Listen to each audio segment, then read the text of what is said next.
Hi, it's John Miskos from Tinker Electric here. So just answering a couple questions that we've got from some viewers about small scale production. So here I've got one particular kit called the Waterme Bird that I'm currently kitting. And so this is a small run. So depends on what small run is.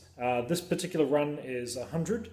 And because they are a soldering kit, it means it's not really economical to do it in mass.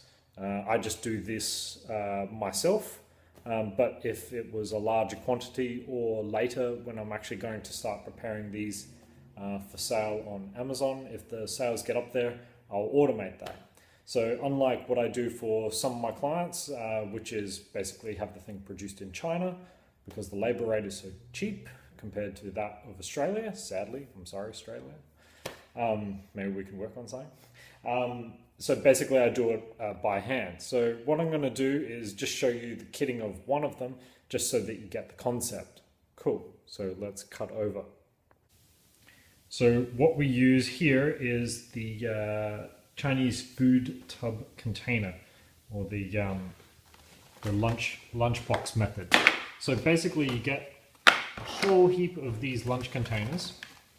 And so we'll just make 3 here, not to make it too laborious.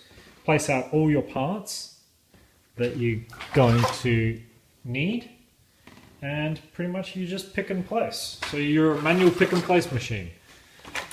You need one of these each, a set of these particular resistors each,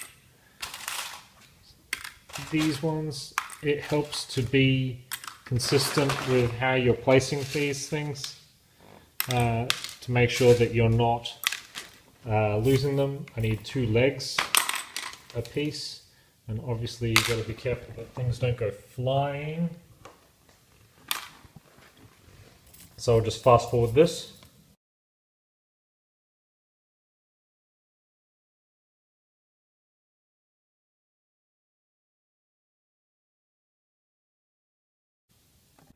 So that's basically how I kit a small run of electronic components that are like a soldering kit, rather than something that's got surface mount components or something a little bit more complicated than that. So if you've got any questions, leave them in the comments below. This is John Miskos from Tinker Electric. Cheers.